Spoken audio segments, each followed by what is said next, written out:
Let's begin by opening up in your working folder a document with the name 201_2715581.jpg from our friends at photospin.com. Now this chapter is about levels and curves. This class that I'm teaching is a basic course on Photoshop. I don't consider levels and curves basic, but to me, if you have a fundamental understanding of how levels and curves manipulate data in an image, it gives you a whole different outlook on how Photoshop works. These are fundamental tools. They've been there since the beginning. Now, there's a lot of other ways we can do things in this program besides levels and curves. But if you understand them, you really understand Photoshop. So we're going to take a whole chapter and play around here. Let's start in this lesson with this image with levels. Now, there's a couple of ways I can get it. I can click this button right here, the half moon icon, and go up to levels and select it from here. That's an adjustment layer. That's working smart. I can click this button if you have the adjustments panel open right here. Do the same thing, get an adjustments layer. I can come up to the word image and go down to adjustments and select it here, and I get this. That's not an adjustment layer. Understand that. If I do it from the pull-down menu, and there's reasons why, and there are cases where you're going to do that. But if I do that here on this image to adjust it, I am actually changing the original image. That's destructive editing, and I want to avoid that. So let's not do it here. Let's cancel out of that. Click here or down here, either place, and go into levels. Adjustment layer. Adjustment layer mask. Adjustments properties right up here. A button for the mask and a button for the adjustments. You do have presets. Now let's talk a little bit about what is going on here. This is a histogram. Let me show you that in a different way. Go up to the word window on the pull-down menu and go down to histogram right here. Now I'm going to pull that out of here and put it over here. I'm going to click this option button here and tell the computer I want to expand the view. And I'm going to come back up again and say I want all channels. There you got the red, the green, and the blue. Notice they're different.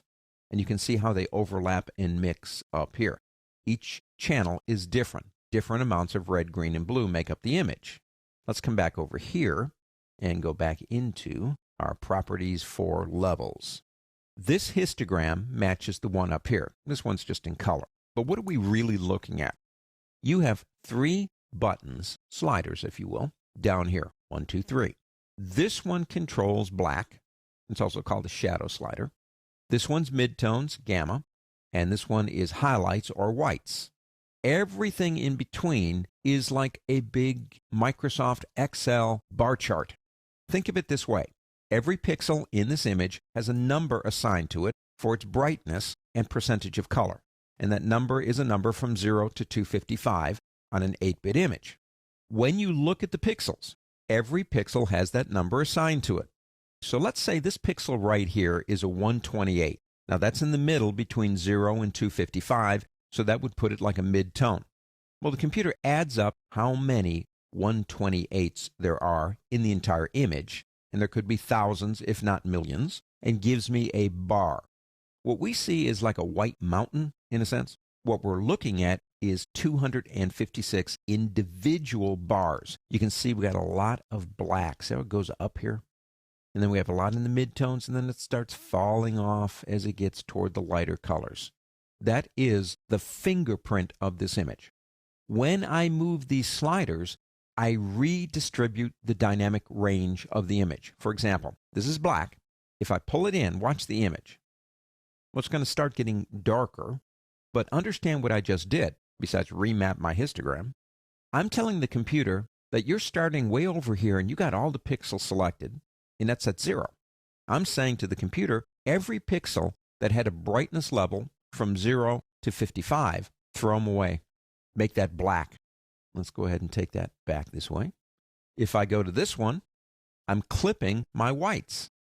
Now, it looks like it's blowing it out, but I'm saying to the computer, you started out over here at 255. You had all the pixels. I'm telling you, any pixels that have a brightness level from 152 all the way to 255, throw them away. And we don't want to usually do that either. Let's go ahead and take that back.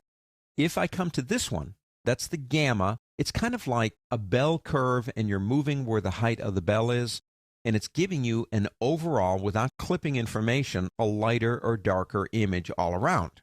So if I go here and move it this way, I can lighten or subtly darken the image. In addition to what we just did, notice we are on RGB up here, and if you click, you see a red, a green, and a blue. If you change all three channels at the same time, you're impacting the tone of the image. So when we move this middle slider, we're not shifting colors, we're making the image lighter or darker. If I go up here and choose a color, like say green, and I begin moving this one right here, I'm changing the colors in the image because I'm redistributing green along the dynamic range from black to white. So levels and curves. Curves is similar in what we're doing right now. Levels and curves control base information within the image.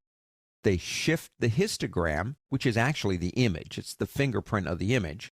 Let me go ahead and do this. This button here means reset. If I do all three at the same time, I'm impacting the tone of the image. If I do one at a time, I'm impacting the color. Levels is an amazing tool to work with. Like I said, it's been there forever. Been there since the very beginning. In the next lesson, we're going to go ahead and use this image again. So if you want to leave it open, be my guest.